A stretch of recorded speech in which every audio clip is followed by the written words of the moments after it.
So like those are like 3 methodical steps that I think only take like a couple weeks. Like I don't think that takes like 6 months to do. I think like if you really sat down and you were like, I'm an amazing graphic designer. Okay, holy crap, there are brands that are emerging that need design that Right. just raised funding that would probably pay $40,000 for me to like do a brand thing. Great. Okay, what do I need for that? I need kind of someone that can go like sell that. You know, once I get them on the client, I'm the designer, but I probably need someone to be like the account manager and like manage the relationship. Cool. And then I got someone who just collects the money and makes sure I get paid on time. You'll change your life in like 3 weeks. Hey, everyone, I'm your host, Kosh, and this is the Creative Breakthrough Podcast.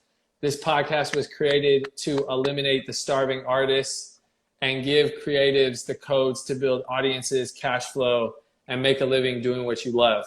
Today's guest is the man, the myth, the legend. Sometimes he's in real life, and sometimes he's the online version. I don't know what it's called, but his name is Scooter Taylor.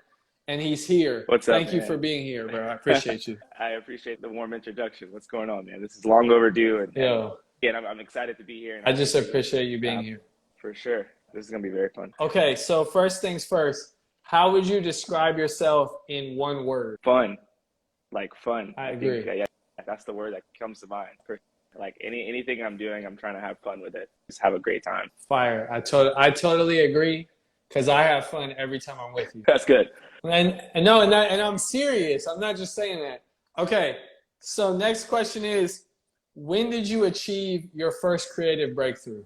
That's a great question. I think, recently I've been learning that I'm really tough on myself. Sometimes, like, it's already happening and I'm waiting for it to happen, but what I'm waiting for to happen is literally already happening. So if I'm being nice to myself, I'll go back and say YouTube, man. And high school, a good buddy of mine, Eli, and we started a YouTube channel, and we were making videos that weren't funny. We tried to create like comedy videos, and we ended up learning a lot about video editing and just like our Apple laptops. We were learning a lot about Apple at the time, Apple computers. What does this app do to your laptop? How do you make this happen on your Mac? And so we learned so much about computers at that time that we started a YouTube channel. This is like 2008. So, I mean, very basic YouTube at the time. And we were just making videos, man. And we were just like literally creating ideas. We were emailing companies. And next thing you know, we got 1,000 subscribers and we got 2,000 subscribers. And next thing you know, we had 20,000 subscribers in 2009. I remember like walking around high school being like, oh yeah, like I get paid by YouTube. And everyone's like, no, you don't. That's like silly. Like, you can't get paid by YouTube, right? So I would say that's like the first creative breakthrough project that I kind of claimed that we did, but it was fun in the moment. Yo, that is wild. Okay, so it's 2008 and you got 20,000 subscribers, and it's mainly about using computers? Yeah, Apple stuff, right? So the channel literally is called Macintosh Tips, and it's just me going, hey guys, what's up? I'm Scooter, and today I'm going to teach you how to do the T-Pain voice effect in GarageBand, right? And I'll do a tutorial on that. And then like we would just, sit around and think about like, what's the next video idea, right? What's the next app we could review? What's the next whatever? And then we started to realize, oh, we could like email companies and they would send us, iPhone cases for like your 3GS or like your iPhone 4, right? So this is how far back it was. And it was like, it's me, like 15-year-old me. And I look back at those emails and I'm like, I'm misspelling words and like the grammar is terrible, but it's me going like, can you send a case to my mom's house and I will review it, right? That was the channel, but it was interesting because people wanted to like watch that content, right? And I don't know if you've studied YouTube stuff, but you kind of build a rapport with people, right? They come back the next week and they watch your videos, or they come back, every video you post. And it was just like a really cool thing where it's like, we can't stop. We got to keep going and let's get more creative. We were doing live streams on this website called Ustream.tv. So that was crazy. Like we would set up live streams and it was very complicated to do. Like you had to get like a laptop, and then you had to get a camcorder, and then you had to like Ethernet that joint in. And it was just so much that you had to like do just to go live. But that was some of our first like creative breakthrough, where I think I was sitting back kind of going like, damn, we're doing something. You know what I'm saying? Like I'm actually very proud of what we're building and what's being built right now. And that was really cool. And what made you want to do that? Again, fun, right? A lot of what I try to do kind of starts with a gut instinct of like, that's fun. Like that's interesting. That's fun. That's something that I would want to do. That's something that I think my friends and the people around me would want to do, right? And so I think I was a tech nerd, and it was like, man, I really would enjoy like watching and learning about technology in a very cool way, in a relatable way. It just started, man, like literally, I don't know what drove us. I think we were obviously supportive. We had people, our family, that were like, let's keep going. But I think you start to see success too, right? Like, you put a video up and it gets 100 views. You're like, oh shit, okay, cool. Let's do another one, or let's do more videos. And they start getting 1,000 views, and then you start getting 1,000 subscribers. And then, you go to sleep and you wake up and you've got more subscribers, and people are messaging you and people are saying how helpful the videos were. It was like, oh, this is like, let's keep going down this path, right? This feels good. Like, why will we stop? And yeah, I mean, 16 years old, 20,000 subscribers, like on YouTube, it was super fun. So what made you stop? I got down to Atlanta, Morehouse, and I started to realize how fun that was. But I think there was a little bit of a couple different things, right? So one is, I think we were competing for time, right? And some of it, we didn't know what we didn't know, right? In 2010, 2011, we didn't know that like creators, influencers, you could even have 1 million subscribers. Like we had 20,000 subscribers, and we were like, oh, we're lit. But like to think that we could get 1 million subscribers, I don't know, like, sure, but like, what does that look like, right? And, I think you think about like Apple at the time, they were coming out with like iPad mini, iPhone 5, iPhone 6, iPod this, right? And so it was a lot of money to kind of keep buying the products and staying relevant. And then I think another piece that really kind of forced us to stop too was we couldn't be as consistent, right? And as with being a content creator, consistency is key, right? That's obviously key now in 2022. And I was seeing that back in like 2010, where people were like, yo, where's the videos? Or you said you'd have a video up on Wednesday, right? And so it was a battle kind of going, should I go to this party at Morehouse and like, hang out and be with my friends, or should I make a YouTube video? Stopping YouTube wasn't like I quit. I think we just kind of looked at each other like, is this, is there more to do? And I kind of look back and I'm glad we stopped, right? Because it helped launch so many other things that I wouldn't have even thought about. And it gave me the confidence to go do more stuff. But at the time, man, yeah, we were gassed. We were like, man, like we've been doing this. It's a lot to kind of crank these videos out. He was getting married and just trying to start like his life. I was like starting college, and it was like, let's just sunset this real quick, But the videos are still up. Yo, that is an incredible story, which has led to so many things that I want to touch on. Yeah. That was like the first, let's call it quote unquote business venture, right? It was. Without really knowing, it's just like, fuck it, let's do this thing. No, had no idea about influencers, creators, digital marketing. All these terms were just kind of coming up. And, that wasn't, I think like for college, I put that I wanted to do like international business, right? So like, it wasn't a thing of like, I knew that I wanted to have fun in my work, but, this was a fun project that led to some money, which was cool. It was a couple bucks, wasn't anything crazy life-changing. And then this cool factor of like, yeah, like I've got a small city that like follows me on YouTube. At 16, yeah. Exactly.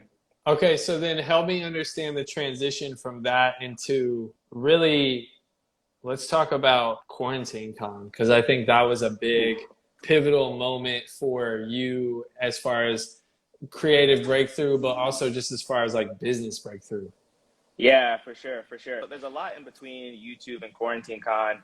I think to sum it up, right, is I was trying to wear a lot of different hats, right? And so, the kind of key word of, I guess, the stream right now is fun, right? And so some projects were about, let's just have fun, right? And we weren't even looking at the business side. So like when I got to school, I tried to throw this like world's largest water balloon fight for charity.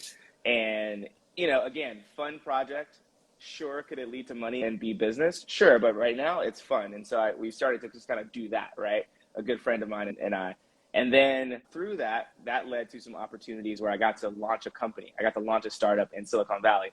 And while that was fun, it was also very business, right? That was like super business hat. This is not fun anymore. We are trying to make money. Everything's about the dollar, the metrics, venture capital. And then Quarantine Con was this really interesting mix. And again, it happened very organically, but a mix of like, oh, this is fun, but we also recognize the business side, and we have an idea of how to kind of balance that. So that's how I would say, the years in between YouTube and Quarantine Con, how that kind of came about for sure. So that was 2011, and then Quarantine Con came 2020. Yeah. So like 9 years in there, right? So like I have failed a couple times at doing a water balloon fight. I have, launched a startup that was doing okay, but then also ultimately we had to like quit on, at the time of quarantine, I'm actually like sleeping on couches, right? I'm actually sleeping on couches in LA and just kind of having a good time and trying to figure out what was next, right? I wouldn't say like lost in the sense, but also trying to figure out what was next, right? Remember I said like every time I started something, it always kind of had this root like, okay, this is fun. This is something I really want to do. And so YouTube was that, the water project was that, my first company was that. And so I was trying to find that magic, right? Of like, what is this? What is that thing that Scooter is going to put his time, his energy, his efforts into? And I was literally on couches, man. And I had just left the startup. And, I don't think I've shared this with too many people, but like, was making maybe like $600 every 2 weeks. Like we were just like, what they call it, ramen profitable, right? Enough to literally just eat ramen noodles. And, we were just trying to get by. And then when I stopped that, it was like, damn, I've put so much time into it. I've told all my friends that I'm going to do this. I have tweeted about it. My mom's downloaded the app. She's told all her coworkers, like, okay, what is Scooter doing, right? And so I kind of just was like, all right, luckily I had a great, support system around me. I think he's in the chat court. He let me crash at his place in LA. So I had a nice apartment that I was in LA, but I was just like on his couch, kind of house sitting. And then the pandemic started, and then that's when I went home, and then quarantine kind of was birthed right in that moment. Again, that would have never in a million years been like, oh yeah, like the next thing is this thing called Quarantine Con, but that's just how it happened. So break down the marketing behind that. It was dramatic. I remember it being dramatic. And what I mean by that is like, yeah, we're all at home. And it was just like, oh shit, what is this thing that's happening? That's what it looked like to me, at least. Yeah. For sure. That's interesting that you got it from that perspective. I mean, it felt like that. It was a rush. It was a real rush, right? To kind of like break down the story. And again, right? And I think most creatives have that, that eye or that feeling when they're like, this is it. Yeah, like this is hard, right? Like it's like a rapper when they finish it. They're like, yep, that's the one, right? Or like a designer is like, yep, that's the piece, right? And so I think just naturally, Kosh, for me, again, what's fun is, I don't know, being this guy, like I'm not afraid to talk to anyone, extroverted, college, social media, technology. I felt like, we knew a lot of people, right? I knew a good amount of folks. And my co-founder at the time, Trayvon, he knew a lot of good people. And so we knew all these people and we would always connect people, right? Like, hey, you want to meet Kosh? Like, cool, you can do that. So there's this inner kind of working of like, we are connectors at a point, and when we saw that we were in the house for the pandemic, we saw the technology again, right? So still using pieces of YouTube, right? When we saw the technology that was, oh, wow, we can make a conference. Like we can actually bring people together. We can actually have people connect and network in a fun way, right? And like, I would do that. Like I'm doing it right now. This is hella fun, right? Yeah. So there was one piece of that. And then the second piece was like, sometimes when you're in the ocean, you got to just stay out in the water in the ocean and like catch the wave, right? And like catch it right and just be ready and prepared. And I think that was also it, where it was like a perfect timing of like, we're all in the house. I tweeted about it and my tweet, I think like went kind of viral. It was like, 100 retweets or something. I'm like, okay, that's cool. And then I had posted a picture the day before on Instagram and got like 1,000 likes. And I was like, okay, that's interesting. Like I've never gotten 1,000 likes before on a photo, on a meme. And then it was like, I put it in my story and I was like, or I posted about it. I was like, yo, if we did a conference, who would come? And we got all these comments, right? And again, you just kind of got to be ready for the wave and like, just lean in, right? We don't know what we're doing, but like lean in. And we kind of looked at each other virtually and we stayed up for 4 days and we were like, this is it. Like, this is it. And honestly, there were a couple things that made it pop, right? First, we had to find a good name, right? And, obviously at the time people were calling it coronavirus and, it was still very new what we were about to go through. And so we didn't want to like play on the name in a kind of dark way, right? Because, there were people that were literally close to us who were being affected, right? We were both. And that's not fun. And it's not fun, right? And exactly. And so we were literally, we were thinking about it in quarantine and it was like Quarantine Con. And I remember being there kind of being like, is that okay? You think that's fine? Like Quarantine Con, that has a ring to it. I like it. Is that offensive? I don't think so. We texted a couple people. They're like, no, I think it's fine. Cool, Quarantine Con. And I was like, I would like, yes, that's fun. Like I would come to Quarantine Con. I know people would come to Quarantine Con. So that was like a good moment to let's keep going, right? And so me and him stayed up. And then from there, we started texting like, who would we want to see, right? Like, oh, we'd want to see Joel Burke Solomon and we'd want to hear from a doctor, right? And so he was like, you know, fortunate enough, like he was able to connect with his mother, which was fun. And so she was on the panel. Or, you know, we had some other friends who were super dope. And it was just like, yo, okay, cool. All of them are bought in. Like, this is awesome. And then we almost didn't do it.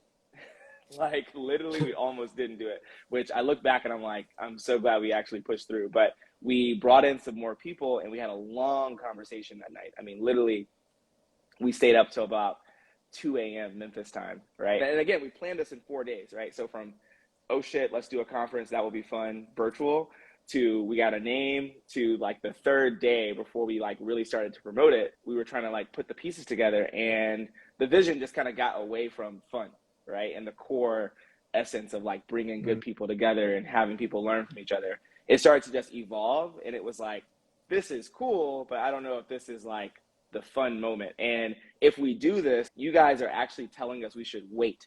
You're telling us we should actually do this next weekend, right? And so I'm on the phone like, no, you don't just do this next weekend, right? It's like a viral, you know, it's kind of like when the Harlem Shake came out, right? It's like, you got to be the first one to do your Harlem Shake video on YouTube.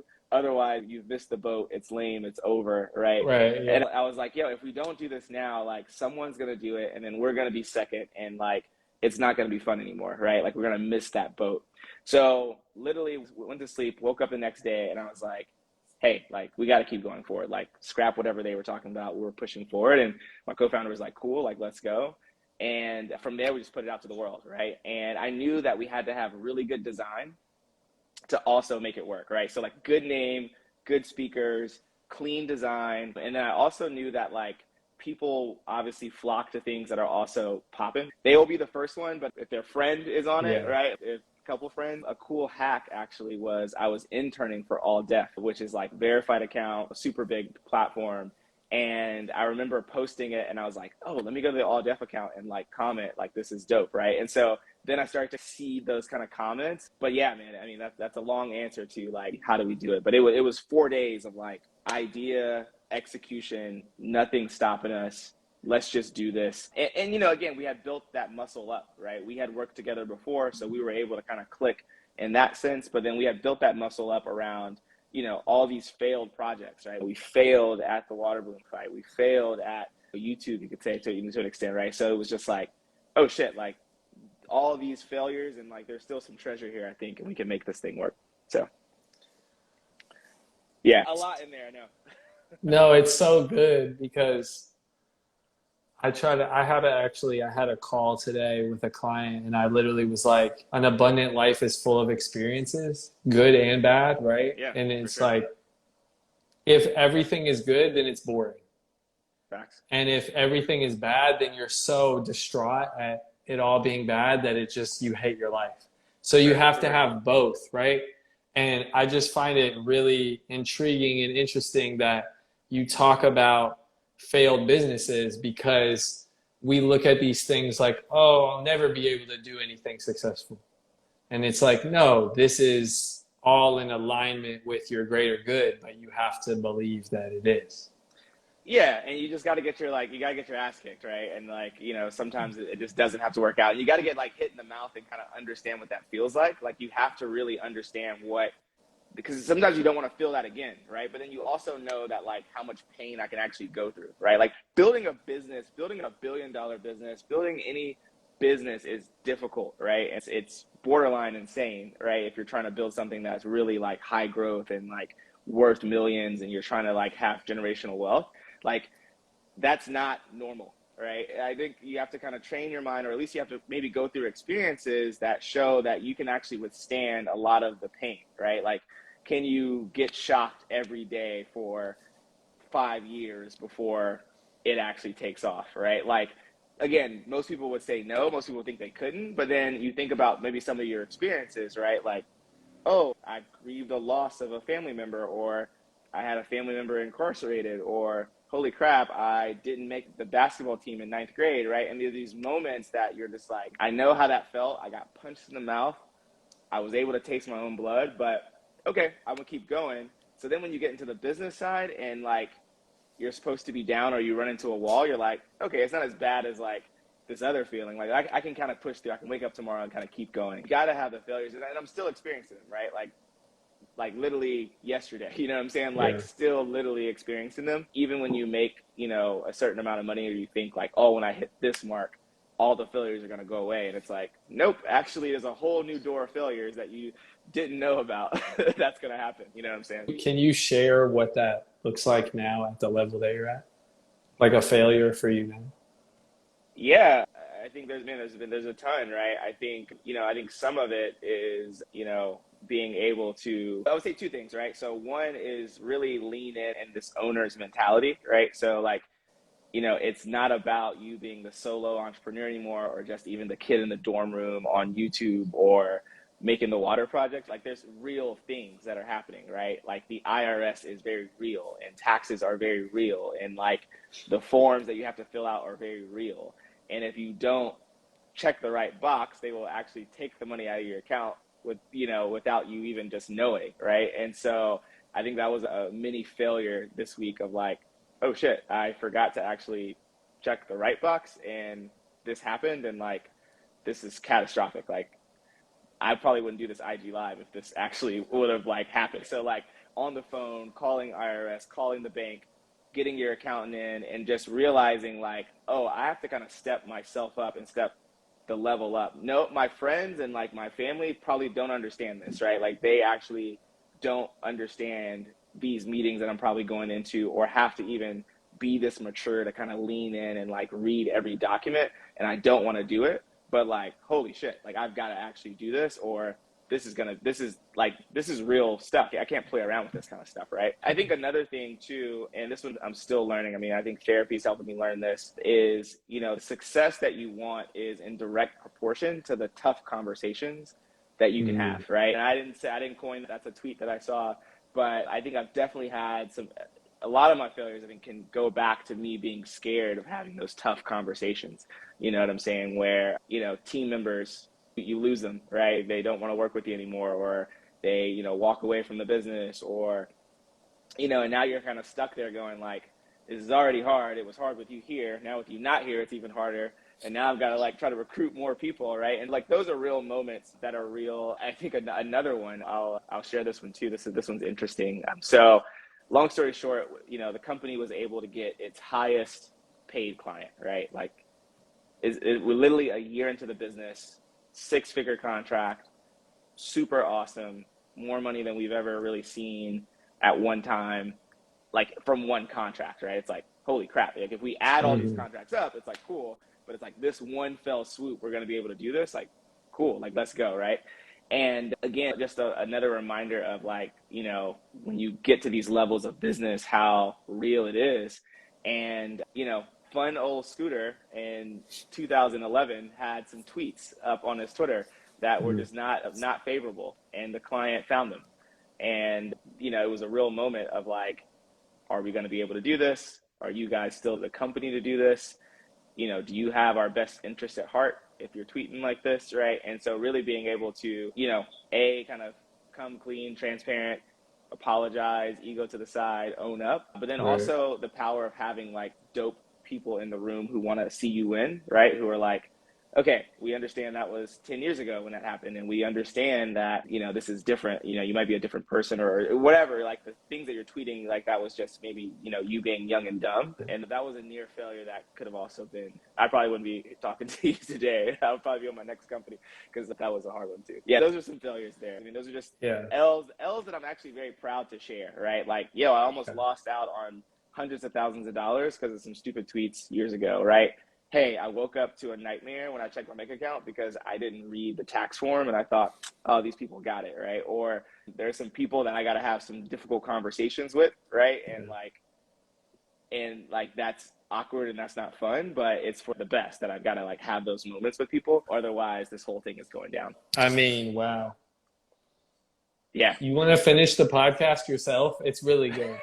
No, you're good. No, it's really good. And I've experienced 2 of those recently as well. So the IRS is a real thing, and make sure you do what you need to do with your money and pay it in the way they really get everything written off as much as you can, but also you have to have money to actually get approved for things. Yeah, you don't think about it, right? Everyone's just Right. like, I want to grow, I want the business to do millions of Right. dollars. I want to do these. I want to do all these things. But, you can't pick up one side of the stick without the other, right? And so that is a Absolutely. real part that has to come, and you've got to just get smarter about and have a strategy for that. And like I said, lean in, right? You can't be like, oh, I'll deal with that later, right? Like it'll come, it's not going away.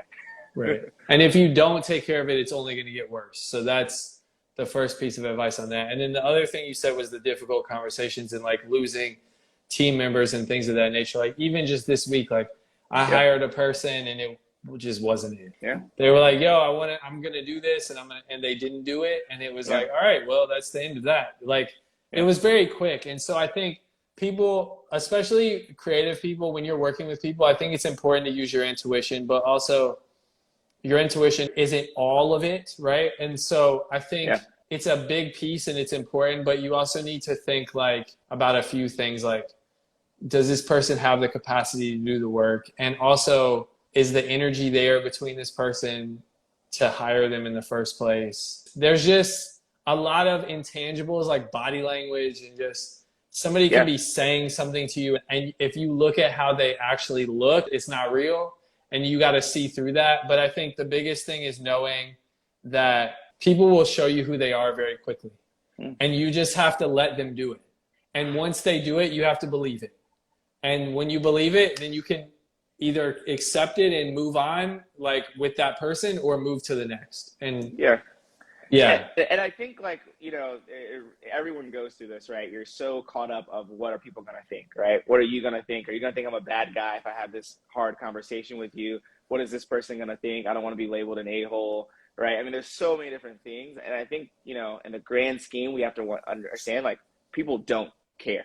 People actually don't care. People have too many of their own problems to care about like, what is Scooter doing inside of his business and like, is he a good guy or bad guy, right? I think they're like, yeah, you're good. Like, I'm not thinking about it as deeply as you are, right? And I think every time I failed or like or failed, didn't do something well, I've gotten better at bouncing back because I'm like, no one cares. Like, no one literally cares, right? They're only going to care about it if I win, right? But like, no one cares that like you didn't get this deal or you messed up on this sales call, right? And so I think you have to be okay with that. And then, so when it comes to like letting the team member go or having that difficult conversation with the team member, right? Like no one cares, like it's okay. Like have that conversation with that person, let them know what you need in a very respectful way. And like, obviously, there's ways to go about it and there's tactics about it, but like, are you really going to let someone crush your dream or get in the way of your dream because you don't want to tell them like we can't do that? Like there's really truly an abundance, and if you really believe in abundance, it's like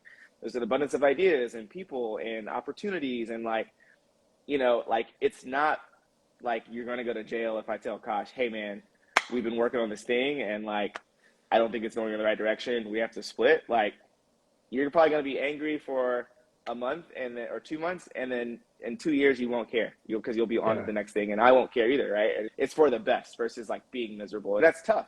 I think, like there's investment. We think about the past, right? It's like, oh, we've already been working together, but like you've got to kind of have those, again, your success is directly proportional to those like difficult conversations. And I mean, for me to say that, I mean, there are friends on here right now watching who are like, I'm surprised Scooter's even saying this, right? Because I used to shy away from conflict. I mean, I remember when we were doing Water Wars, on campus, there was a girl, and looking back, she was great. She's gone on, she's had a really great career, and she's like super influential in like the scene now and doing great work. But at the time, it just wasn't working out for what we wanted, right? And I think she was kind of moving even too fast for what just my capacity of being a leader. I didn't honestly know how to like manage her, right? This is like a fun project I started in my dorm room. I don't know. And I remember there was a moment of like, we got to let her go. We got to like do that. And I was nervous. And we went to like her campus and we went to the library and I was fumbling through my words, and then my partner kind of came in with the stinger. And then to make it worse, we all took the elevator down. That was like the most awkward elevator ride. And I just remember how like tore up I was about having this conversation. And now I'm like, she probably doesn't even remember it, right? You know what I'm saying? And so, yeah, so your success is really proportional to like those difficult conversations. And that's not just saying like, I want to fire someone. That may be, I want to hire someone. That may be saying, that might be being able to tell someone your worth in a project, right? I really think I need $100,000 to do this and to make this work. I've done the spreadsheet, I've done the calculations. You know, this person is offering me 96. Crap, right? Do I go back and tell them I want to do it for 110? Right? Like, you know, like how do I negotiate? How do I have those conversations? Or do I feel like I can't do that because, you know, I'm not worthy? Wow. I feel like I'm rambling on some of these answers. No, you're not. You're doing an incredible job. You're giving so much, bro. And I knew that you would, and that's why I wanted you on here. We're having fun. This is great. Yeah, in regards to what you said, it really comes down to a few things about fear. And what I see most is we put too much emphasis on other people's feelings about us that they don't even have. At all. And then too, like you said, most people don't even have the time because they have their own issues to care about these things, but we think they do. So we're putting all that emphasis on that. And it's such a pointless activity. And it's so much time that we're not building, right? It's like, yeah, there's Right. so many other things I could be learning. I could be YouTube University. I could be just tinkering. I could just be trying the most horrible version right now. And I'm letting it like eat me up inside to like keep going. And I think some of the best projects that I've done with friends and just other folks, we weren't caring about what other people were thinking about, right? Like Quarantine Con, we didn't care, right? We really didn't care. Like we were just like, this is lit. This is something that we would do. Let's keep going. Let's roll with it. And I think about some of the things I want to do now. And like, I'm kind of like nervous because I'm like, oh, how are people going to react? What are they going to think I can do this? Like, do I, you know, and it's just like, yeah, they don't care. Just go. Like literally just go. Right. There's so many people out here doing a million other things that they're not gonna like. They just want to see you win. I think true people want to see you win, right? And it's something I was telling my cousin the other day. Like I want to see you win and not look good losing, right? And it's just like, let's go get the W, right? And what does that look like? Yeah, and even with YouTube, even going back to your first venture of like doing a YouTube in 2009 or 8, it's like, yeah, it's like you make people care by showing up consistently. That's and it. then just do it, and then do it ugly first. That's what the last podcast my guest said, do it ugly, right? So you do it ugly first, and you just do it over and over and over and over and over again. Yeah, and I think that's actually a secret like hack, right? Because I think people, at least especially in some of these conversations when you need people to help you, whether it be an investor or a partnership or something like that, they want to know like if you're in this, right? Like there are so many people that are in it for just a quick hit. We all saw it, right? NFTs, crypto, you know, coins, right? There were so many people that were like, oh yeah, this is everything I'm about. And then now that it's dead, you don't hear that from them again, right? And I think, you know, people look at that. If they're like, man, like Scooter shows up consistently talking about these things, or Kosh is always supporting on these things. When it's time to have that initiative or that's time to have that project, they know you're going to be in it, right? You're not going to leave them there high and dry when it gets tough, because everything gets tough. There's always a moment where it gets tough. Like every time there's a moment where it gets tough. And so being able to like keep showing up and to be able to say, hey, I've been doing this since I got receipts back to 2009, right? That I've been like about this life is super powerful, right? And I think it's super important. Now, I will say that like there are moments where you do have to quit, right? And be like, I can't do this anymore, right? And I remember, you know, doing that with my first startup and staying up and crying on the phone with my sister, like, everyone's gonna think I'm a failure if I quit and like stop, and I'm supposed to keep going. And it's like, actually, quitting is if you stay in this situation, right? If you stay in this situation, because you know it's not going to get you where you want to go. Like, you know you want to be a billionaire, Scooter. You know you want to be able to have this much impact. You know you want to be doing fun stuff and fun projects. You're not doing that right now. And there's no path forward that says you're going to do that. So you could stay here and wallow and just cry and stress yourself out, or you could actually get up and make a change. It's going to be tougher. You're going to get hit in the mouth. You're about to taste your own blood again. It's about to be awkward at Thanksgiving when your uncle who invested in your company, or your sister, right? She invested 10 grand in my last startup.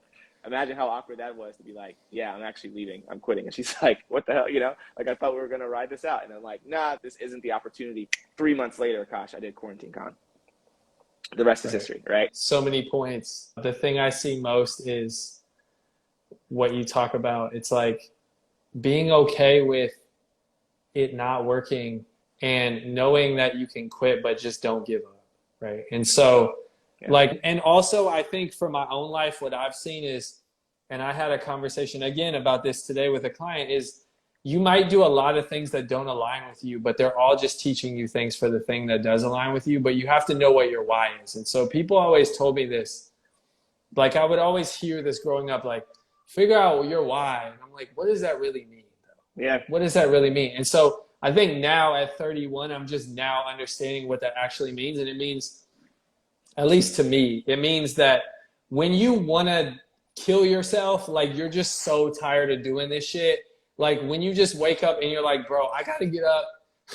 I got to get up at 5:30 a.m. again today so I can go and do meetings at 6:30 in the morning with people in India or whatever the case. It's like, well, why are you doing this? Well, ultimately, I'm doing this because I want to help creative people build successful businesses from their art. And then when Yeah. you tell yourself that, you're like, oh, okay, so yeah, let me just go do this meeting because I know the point of all this. So it's just staying in alignment with that for me, at least. What would you say?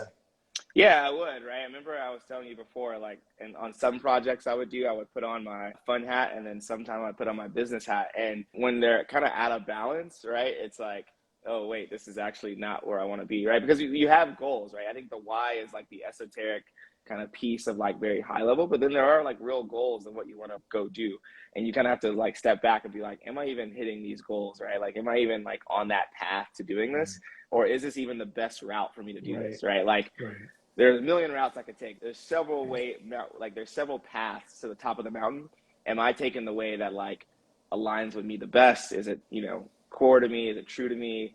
Is it efficient, right? Am I wasting my time? And then you gotta kind of ask yourself those things. And then I think also too, like, I'm also learning to be okay with the pace of life. Me and my friend are talking about this the other week, right? And there's some videos we were watching about like being okay with the pace that you are moving at, right? And I think, not that we give up too early, but we have these weird expectations of like how fast it's supposed to be going. And it's like, you're actually moving at a really good pace, right? If you actually let's step back a little bit and you did the math and you were like, whoa, we actually did well. In our current business, there was one day I was just like, this is terrible. Like we're not doing well. Like, I was like, just trying to rush, man, just trying to like go as fast as possible. And my partner's like, slow down. And like, and I'm like, no, we just got to keep pushing, right? And I remember we talked to the accountant and she did the math and she's like, wow, you guys are, you've already done $1 million in revenue. And I was just like, wait, what? Like, what do you mean? That's a number that I'm supposed to hit when I'm 40, that's like the big number, right? And it was like, no, you've done it. And I'm like, we're still doing deals for like 15,000. Like, we need to do more of these 100K deals, right? And like, and it was like, no, like you have done it. Like, here's the math, here's the work.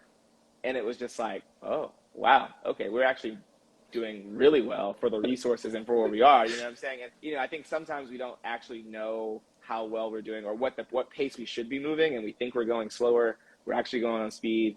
We think we're going fast. We're actually going slow. And I think that's also part of it, right? Of knowing that pace. And some of that is just talking to other creatives and people who've done it, right? If you talk to anyone with a successful app, they're going to be like, yeah, this shit did not go viral in the first 2 years, right? It actually had like a user a day or 2 users a day. But, if you started an app today and you got 2 users, you're like, man, I quit. This sucks, man. This is terrible. We ain't working, right? And it's just like, no, like that's what happens at the very beginning, right? You get your first 5K deal and you're like, this ain't no money, man. We got to be, it's like, no, like you have to do the 5K deals to do the 100K deals, and then the 100K deals lead to the $1 million deals, right? You have to kind of be okay with that pace of where you're at and not rush. And I think a breakthrough for me was I had to also learn through therapy recently, man, was why was I rushing? Why did I feel like I didn't have time, right? What was I actually trying to like run towards? Who was I trying to help, or who was I trying to save with my actions and my business and money that felt like there was this time clock behind me, like, you got to go. What are you doing? Why are you, And it's like, ooh, when I realized that's not really real, I can actually kind of step back and be like, yes, I can do an hour with Kosh. I'm about to go have dinner with my sister and celebrate some, it's a small win that we're about to celebrate, right? But we're about to celebrate it, right? And just have the time because we can. We live down the street from each other in San Francisco. Like, this is about to be exciting, right? Is there a million other things to go do? Yes. Am I about to go to homecoming in like I'm also going on a flight tonight at 1 a.m. Eastern, or I guess at 10 o'clock. I'm going to go on a flight to Atlanta to go to homecoming. Sure, there's a lot of business to do, right? But now that I've removed that pace, I can look and be like, man, I feel good about what we're doing, where we are. Let's plan this time in and enjoy it and get back to it when we can. You see what I'm saying? Yeah. But like, let's not, just moving at a pace that is comfortable to you, but also it's in alignment and expectation of just the standard. Like, there's obviously, you want to go fast, but those moments come, right? And especially we know with creatives, we know about how the internet works, right? It's like, yo, you keep grinding, you wake up at 5:30, you make your content. It's nothing to go viral. It's nothing to have that crazy moment where something actually takes off or a quarantine con takes off, right? But like, what happens when like quarantine con's over and that, the excitement dies down, right? Are you going to still be in it? Are you still stay in there and do the work? So yeah, again, So long many answer. points. But No, like, so many points. yeah. I'm calling you big boss for the rest of this podcast. But I want to say the therapy thing is just really the most important thing, because I think we've all, in this day and age, in this period of time, we all are in this rush. We've been conditioned to rush. And We're all rushing. I'm a person who operates in that same space, and I had to, through experience and through time in my life, I had to get patient. I had to get more patient, and I had to accept patience and be okay with patience. And then through that, it goes back to your point about celebrating moments. It doesn't have to be anything huge. I try to celebrate every moment as much as I can around my awareness of that thing. So even if it's like, I got to pay this bill and I don't want to pay it, it's like, wow, I'm so happy and grateful that I have the means to pay this bill and be okay after I pay it. Yeah, again, like there are problems. Like my trainer, which is my cousin, shout out to him by the way, but it sounds cooler if I say my trainer. But today, or the other day, he was training. He was like, so many people are wanting things that are actually already happening, right? And so to your point, it's like, yo, like, this tax situation or whatever, like giving me stress this week, like what the hell? And I'm like, yo, like step back. The fact that you even get to experience this like blessing of this, like imagine. We did $1 million in revenue, bro. It's fine. Yeah, like this is what happens when you get $1 million in revenue, and like no one actually understands this because many people haven't done that yet, right? And so learn these lessons and share them, right? And I think we just like we think our life's a movie. I think my life's a movie. Like when I'm walking through, like there's definitely some fucking theme music going, but the movie, right? It's like, okay, there's some bad parts, but then there's like the climax, and then the credits happen. Right? It's like, okay, bad part. Yep, cool. I know that's part of it. Okay, boom. Yeah, I made it. This is amazing. Okay, it's over, right? Credits. I did it. And it's like, no, you got to wake up tomorrow and like keep going. And I think like, the Facebook movie is a perfect example, especially for people who are building big businesses, right? It's like, yo, that movie makes it look very, very exciting in 2 hours, when in reality, like, when they were probably working on Facebook, it was probably like just them sitting around the table and they're just like, yo, we got another user. Okay, great. Yo, can you send me that file? Okay, cool. Oh shit, the site just crashed. Yo, the site crashed. Okay, hold up. It's back up now. Cool. Hey, we just added another college. Okay, I added 2 colleges. It's the work is boring, right? The movie makes building Facebook seem super exciting. They're drinking, Justin Timberlake's there. If you probably ask Mark Zuckerberg, he's like, it was the most boring. We were just like, yo, I think okay, cool. That worked. Yeah, we changed the font. Cool. It's that day by day progress that actually makes it work. And we can run ourselves kind of crazy thinking that like, it really is supposed to be like a movie and it's like these like dramatic scenes. I guess my advice would be like, yes, prepare for those dramatic scenes, right? Like, we could have a whole nother podcast about dramatic scenes that happened on my business journeys, right? And those are great moments that propelled us. They got us great opportunities, lots of money, lots of connection. There are definitely dramatic moments, but a lot of it is like the boring, mundane stuff. It's like being okay with doing it over and over. And appreciating it now. Like Trayvon, one of the co-founders that I used to work with, like, he used to really, like, it was funny. He used to just be like, well, what are we learning? And like, there were sometimes I'm like, yo, dude, we're not learning anything. Like, we just are moving, right? And it's like, No, you learn on the 5K deal. You learn on the $2,500 deal. You learn on the $3,000 deal. So when you're actually at the $100,000 deal and you can't fuck up, you have all of these learnings that you can go back to, and like you look really polished, right? And I think, you know, sometimes we might miss that, or we give up, or, you know, we're so stressed that we can't focus on the work of today. Shout out to my cousin. My cousin's in here. So the wellness piece, but that's a whole nother conversation for another day. Big boss, I know you only have so much time, right? Whatever. We can keep but I want to know what, not necessarily how do you make money doing what you love. I think you have the experience to be able to speak to creative people and give them maybe like the top 3 things they should know in order to build a business around their work.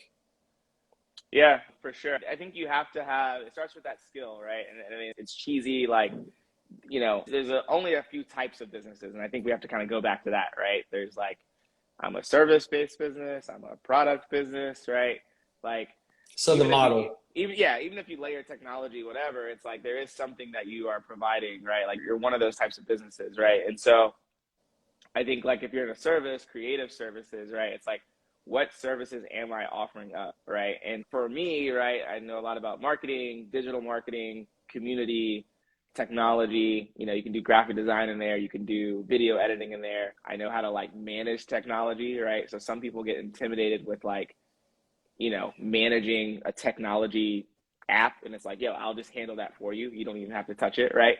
So then I think like there's one of like, what's the creative skill and like service that you're doing? And then it's like, who needs that, right? And then I think from there, there's a spectrum, right, of like people who need it and like different types of people. There are some people who will pay for that and like that's not a big problem, or they don't have a budget, right? So there's some people that are like, yo, I need what you do. Like if you take what you did, like, and you actually did it for me, right? I'm a pastor at a church. If you did it for my congregation on a Sunday, that's great. I need that.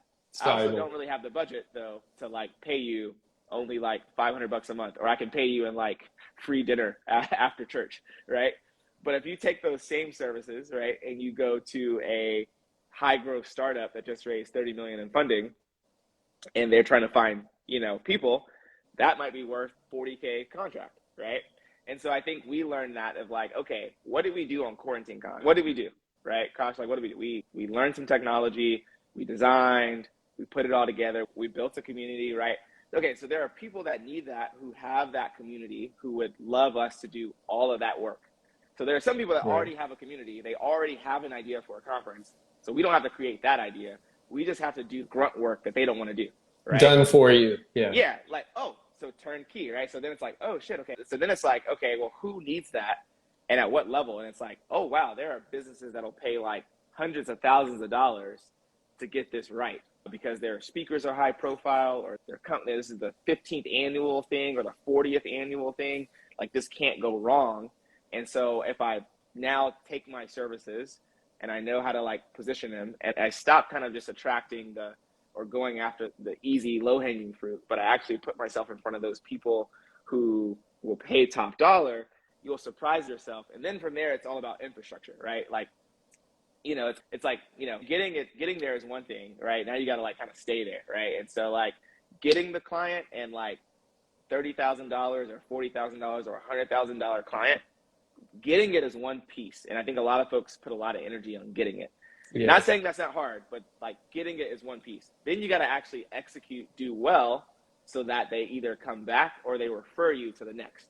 And that is the part that like, I think, you know, that takes infrastructure, that takes systems, right? Like, and things that again, like I'm now like waking up to like, wow, how important those things are. You know, me 2 years ago, even 5 years ago, I'm like, yeah, let's just keep rolling, right? But like, it's like, okay, now that I got this client, right, what do I do? And that's why I'm like, hey, it's okay to like go after those $2,500 clients, or like, those are just micro views of what it's like to run at the $100,000 level, right? And so thinking about the system, I think for me, one of the first things that we did is we hired an accounting manager, right? I'm not the best at math. I'm actually getting better, which is great. But like, I'm not the best at math, and my personality doesn't allow me to like be as diligent, you know, every day on the numbers.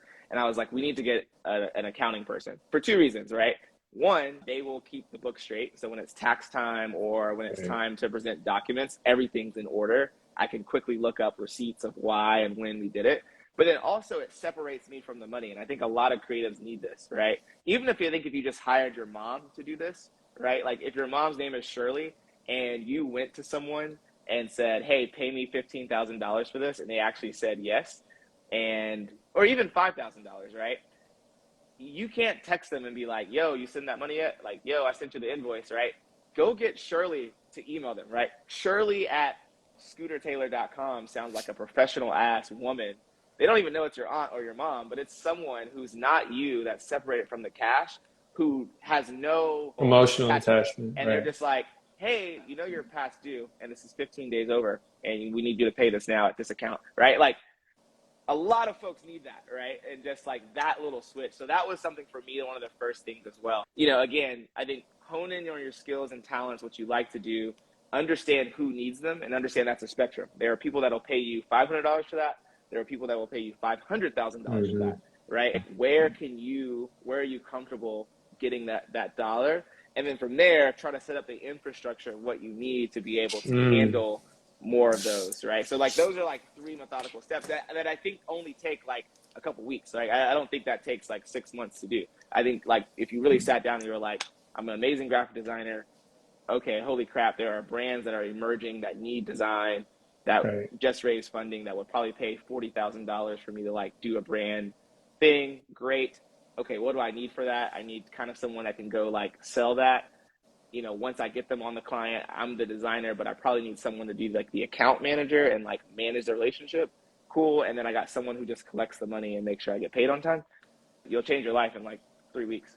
This guy is talking really high level right now because he's a big boss, but of this applies to every business. But we should also think, I think, we should like every creative right now should like think about raising their prices like 25% if you're listening to my voice, right? Like it's just absolutely. Like, it's like, please, right? You know what I'm saying? Like we're not in this for, just the fun, right? Like we want to enjoy life. We want to go have a great vacation. We want to take your mom out to dinner. You want to be able to just live in this comfort that like, you don't always have to have your back against the wall that like rent's due and bills are due. And like this, like you don't have to live this way, right? And I think some of it is just a mindset shift. And also a little goes a long way, right? I remember also thinking like, oh man, we needed to like, you do 6 or 7 $10,000 contracts, dude, you're sitting on 100K. You're lit, right? Yeah, you're lit. That's how you make $1 million, right? Like you don't make $1 million going like, I'm only gonna do $1 million clients. It's right. All right, I gotta do 6 5K clients. I'm gonna do 4 10K clients. I'm gonna do 100K client, and then I'm gonna do a couple other $2,500 clients. And I look up and I'm like, oh shit, we've grossed $1 million. This is amazing, right? And so I think that also has to be kind of the mindset here of, like you have to like raise your prices and go like, but also a little goes a long way, right? And like, what we think we want and need, we kind of don't. Like you give someone right now a free 100K, like literally their life has changed, right? And I think that thinking that as well, like you don't need $1 million to just have like the things that you actually want, and the things you want, you probably also are kind of already have. No, man. Thank you for saying that. I would say the reason why I said high level is just because at a certain price point, right? So if you're starting and you're not there, you can do things like QuickBooks Self-Employed to manage your thing. And then if you want to be kind of disconnected from your invoices, do like Square and then put your stuff on reminders and make sure it goes to people and they get it in their email and it reminds them X amount of times per month, and you can automate all that stuff. But what you're saying is absolutely critical. I mean, at the end of the day, if we break it down into 3 pieces, it's marketing, sales, and systems. Yeah, and that's from my lens, right? I think there's a, you talk to one of my former investors and he's like, you got to have, great technology or it's product, right? So from my, like those are some of the things that could be really successful. And that's my zone of genius, right? And I kind of probably drop off on the systems piece, right? That was my co-founder. He was like amazing at that, right? And, it's a balance of kind of understanding where your zone of genius is and saying, okay, like I got the skill in marketing. I know that these type of people need my marketing services. I'm a good salesman. I'm not afraid to pick up the phone and call you and ask you and have a conversation, build that rapport. Awesome. And then I've been at this long enough to where I know the systems I need to kind of at least make the first $1 million, right? Once over that, then it's like, okay, we got to like bring in someone else who knows more than me, right, to get us to 10 million. But for now, I think I can handle it, and it's a small shop. You made such a great point as well about just this is how you make that money. It's not one lump sum. And I think that's like a misconception or something that we're conditioned to believe, like, yeah, I'm just gonna drop like the Money Bag Yo single and then I'm fucking $1 million. And that's what I thought. You know, you hear people say about they raised funding, right? And they raised 15 million in funding. They raised, you know, it was an eye opener for me when I realized, oh, they didn't go to one person and just go get a check for 15 million. They got 500,000 from this guy, 200,000 from this firm, $1 million from this firm. This firm did put in 8 million. Great, right? They were the lead, but then like it was a collection of checks that kind of made it up. And I think if you think about that in business, the same way, it's like if you look at your year, it's like, how do I get to $1 million? Like, how do I break this down, right? Okay, let me do 300K clients. Okay, cool. That's $300,000. Let me do 5 10K clients. Okay, that's another 50K, right? All right, let me do 6 25K clients. Okay, that's another, you know, now I'm at $500,000, right? And then now we're rolling. You see what I'm saying? And so I think you have to just understand that and then do the, you know, then now it's like, okay, well, and I think this is also the piece that like, you know, I was telling a friend the other day, I'm like, if you're working on this business for 40 hours a week, you have to like also work on every part of it too, right? So you can't be like, you know, well, I'm only gonna, you know, you got to look back and be like, well, damn, I've only gotten all these 5K clients. And it's like, well, did you do anything that's going to actually get you in front of the 100K clients, right? Did you look at your network and realize who works at these companies? Did you go to the networking event? Did you LinkedIn anyone? Like, did you actually put any effort and time to go get these 100K clients, right? And so I think like not being afraid to put that time and energy there. It's not going to pay off on day one, right? So the first week, you're not going to, because also that's not how 100K clients work, right? Like it's not how anything works. Yeah, exactly, right? 2,500 client, sure, they'll cash out you the money, but the 100K client, it's like, all right, this is going to be a 4-month cycle from the time I talk to you and meet you to the time that you actually work together. When we did that 100K deal, we started talking to them in November of 2020, and we didn't really start the project until March of 2021, right? And so it's just like, there's a lot of time, a lot of decks back and forth, a lot of emails, a lot of due diligence. They're finding Scooter's old tweets. I mean, a lot of stuff has to happen before you actually, and then you get the money, like you get 50% deposit, right? So it's like, I didn't even get the 100K at the top. I only got 50K, and then the other 50K is going to come when I finish this thing.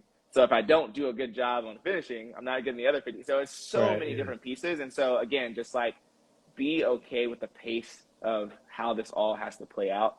Don't feel as if like you've got to do this tomorrow. And I think when you're first starting out, or if you haven't had so many experiences, that's how it can feel. And I'm here to tell you, and I've got, you know, I've got old co-founders in the chat. I can see that just joined in. Like, they'll also tell you like, yo, like, it's okay to like move at your pace, like be moving for sure. Don't stop or, you know, move slow, but like move at a rhythm that you can keep up with and understand that like you're actually doing a good job, right? That's all adds up to the bigger vision. Yeah, 100%. Totally agree. And he's talking about 100K deals. So yes, 4 months, but then also I've had deals for 10K that have taken 4 months, but then I've had deals for 15K that have taken 2 days. And that's the thing that we have to learn too, right? We had to learn as well, like, again, what are you doing it for, right? So again, like, especially with these service-based businesses, it's time, right? Like, how much time are you spending on this client? And it's like, damn, I'm spending all this time, weeks, hours out of my day on something that grossed me totally $4,500. And then after again, that's just the top line number. So after I actually factor in any expenses or whatever, really I probably grossed maybe $2,100 out of that $4,500. And it's like, imagine I could spend that same amount of time with a $15,000 client, with a $30,000 client. And I think we had to learn that. It's like, yo, throwing a conference takes a lot of time. And it feels good that we obviously are getting these like $2,000 deals, $5,000 deals, $7,000 deals, $11,000 deals. But the minute someone pays you like $42,000, you're like, whoa. Oh, we're on a different level at this. And they're like, yeah, can we do ours this date? And you're going to be pissed at yourself when you're like, I can't do it because I just signed on this like $3,000 client, right? And so it was a moment, it was a shift of like, oh, okay, like, again, we're not going to like totally crap on the 5K deal, right? Because that got us here. That's still feeding us. But like, we can position ourselves to actually go get these higher dollar deals. Like, break it down. It's like, okay, who paid us 40,000? What type of company is that? Okay, how many other companies are just like that? Okay, who do I know works at a company like that? Oh shit, my uncle works at a company like that. Okay, let me go talk to him. And like, now you're like, you started to like figure this out, right? Versus like, who's paying me $3,000? Okay, do I need to go find more of those people? Like, maybe not, right? And like, that's how you elevate to getting here, right? And that's how you then get the systems, and that's how you really start to like have this ownership of going, I have a design firm, right? Versus I'm a designer that does, you know, these things, right? We applaud Cam Kirk, right? I'm not just a photographer. I have this collective and I have this whole agency, right? You know, I'm not just a event planner, right? I've got a conference business that does all these things. So really starting to elevate our thinking, and we all deserve it, right? I like literally, I mean, you know, anyone that has probably talked to me is always like, probably like, yo, Scooter's going to probably think big with you, because I'm like, we have to, right? Like, there's no other choice. Our life depends on it. We have to. We got moms, we got family, we got people who are depending on us, right? Who are looking at us like, man, you're going to go get it, right? And there's no shortage of money. No, at all. At all. Like, I mean, just look up the richest person in the world and you're like, I'm over here stressing about asking for $15,000 and this person has hundreds of billions of dollars. Like, no, come on. That's the abundance mindset. Man, you gave so much info in this. Thank you, man. I really appreciate you. Of course. Before you go, I just want you to tell people how they can connect with you, because this goes out on all platforms. For sure. I got to get back on Twitter tonight, actually. I've been off Twitter for about 3 months. It was a little bit of like a hiatus, like, or whatever, but everything is Scooter Taylor. Scooter Taylor on LinkedIn, Scooter Taylor on Twitter, Scooter Taylor on Instagram, and my email is scooter@scootertaylor.com. And just drop me a note. I think that's also something that I'm not afraid to do, and it's a culture thing. And I don't know if it's the tech San Francisco, I'm in San Francisco right now, Silicon Valley thing, but like dropping cold emails and just being like, hey, what's up? Like, do that, right? And the key, I think, too, if you want those $100,000 clients, those execs, hit them up, not on Monday morning at 9 a.m. when they're in the office and everything's going crazy. Do it like Sunday evening, like 4 or 5, when they're winding down and they're about to prep for the week, and they look at their, you know, and they're kind of just drinking wine, but they're not at the office yet. That email comes through and it's relevant and it makes sense and they need your services, they're going to be like, oh, this is great. Like, let's talk more, right? But yeah, email me too. Like, literally drop me a note. I'm happy to connect with anyone, hear what you got to say. You know, I think this is a spark to some new things that I'm going to start coming out with, and I'm very excited, man. So this was fun. I was looking forward to this for weeks now. So thank you so much, man. Man, thank you for being on here. And also, I'm looking for the book, big boss. Yeah, the chapters are crazy. Trust me, like it might be 2 volumes the way this year has been. So I can't wait. Fire. Yeah, I would say the same for me whenever it happens. But yeah, man, thank you again. You know, we could do this for like 3 hours. There's probably like a million other tactics we could share. You really gave some great practical info, and you've done it at a higher level, or even just a high level, however you want to phrase it. But a lot of people, like we said, about appreciation, where we are in this moment and getting to where we wanted to get to, is actually like we're there right now. A lot of people are not in those places. And so you sharing this information with those people is more than helpful. 1,000%. No, part 2 for sure, and more to come. Thank you so much. So once again, y'all, this is the Creative Breakthrough Podcast. The podcast was created to eliminate the starving artists and give creatives the codes to build cash flow audiences and make a living doing what they love. So with that being said, if you want to stay in tune with this live, you can follow me. I do this every Wednesday at 7 p.m. Eastern. And then if you want to just subscribe to the podcast, it's on all platforms. So appreciate you, dog. Peace. Of course. Be good, man. Thank you so much.